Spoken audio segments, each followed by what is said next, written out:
ರಾಜ್ಯ ನಾಯಕರೆಲ್ಲ ಹೋಗ್ತಾ ಇದಾರೆ, ಸಚಿವ ಸಂಪುಟ ವಿಸ್ತರಣೆ ಆಗುತ್ತೆ ಅನ್ನೋ ಒಂದು ಆಸೆ ಇದೆ, ಏನಾಗುತ್ತೆ? ನೋಡಿ, ನೂತನ ಮುಖ್ಯಮಂತ್ರಿಗಳ ಪದಗ್ರಹಣ ಆದ ಮೇಲೆ 13 ಜನ ಶಾಸಕರಿಗೆ ಸಚಿವರಾಗುವಂತ ಅವಕಾಶ ಸಿಕ್ಕಿದೆ. 20 ಸ್ಥಾನಗಳನ್ನ ತುಂಬಬೇಕಾಗಿದೆ. ವರಿಷ್ಠರು ಈಗಾಗಲೇ 2 ಸುತ್ತಿನ ಸಭೆಗಳನ್ನ ನಡೆಸಿ ರಾಷ್ಟ್ರವ್ಯಾಪ್ತಿ ವಿದ್ಯಾರ್ಥಿಗಳ ಹೋರಾಟಗಳು ನಡೀತಾ ಇದ್ದಂತಹ ಹಿನ್ನೆಲೆಯಲ್ಲಿ ರಾಹುಲ್ ಗಾಂಧಿ ಅವರು ಕೂಡ ಪಾಲ್ಗೊಂಡಂತಹ ಕಾರಣದಿಂದ ಕಳೆದ ವಾರ ಇದನ್ನ ಮುಂದೂಡಿದಂಥದ್ದು ನಾವು ನೋಡಿದ್ದೇವೆ.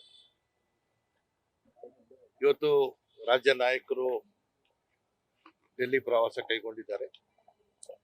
ನಾಳೆ ನಿಶ್ಚಯವಾಗಿ ಅವರ ಸಭೆ ಆಗುವಂತಹ ವಿದ್ಯಮಾನಗಳಿವೆ.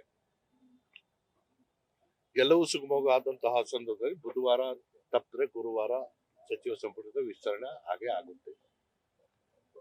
ಇದು ಇರುವಂತಹ ವಿದ್ಯಮಾನಗಳು. ನಿರೀಕ್ಷೆ ಅನ್ನೋದು ಎಲ್ಲರಿಗೂ ಇದ್ದೇ ಇದೆ. ನಾನು ಈ ಹಿಂದೆನೂ ಹೇಳಿದ್ದೇನೆ, ಯಾರ ಮೇಲೆ ಒತ್ತಡ ಹಾಕಿ ನಾನು ಅಧಿಕಾರ ಪಡ್ಕೊಳ್ಳೋದಲ್ಲ.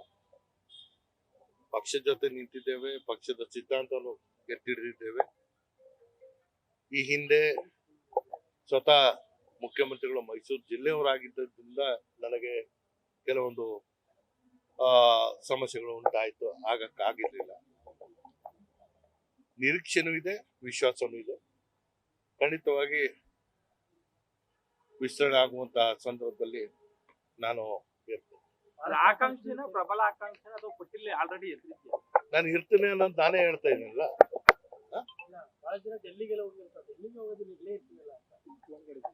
ನಾನು ಪಕ್ಷವನ್ನು ನಂಬಿ, ಪಕ್ಷದ ಸಿದ್ಧಾಂತವನ್ನು ನಂಬಿ ಕೆಲಸ ಮಾಡ್ತಾ ಇರುವಂತದ್ದು. ನನ್ನ ಅರ್ಹತೆ ಏನು ಅಂತದ್ದು ಅವ್ರಿಗೆ ಗೊತ್ತಿದೆ. ಕೇಳಿ ನಿರಾಶರಾಗೋದ್ರಿಂದ ಕೇಳದೆ ಬಂದಂತಹ ಸಂದರ್ಭದಲ್ಲಿ ಅದು ನನಗೆ, ನನ್ನ ಪಾಲಿಗೆ ಭಾಗ್ಯ ಅಂತ ನಾನು ಭಾವಿಸ್ತೇನೆ. ಇಲ್ಲ, ನನಗೆ ಸಿಕ್ಕುತ್ತೆ ಅನ್ನೋ ವಿಶ್ವಾಸ ಇದೆ ಅಂತ ಹೇಳ್ತಾ ಇಲ್ವಾ? Thank you.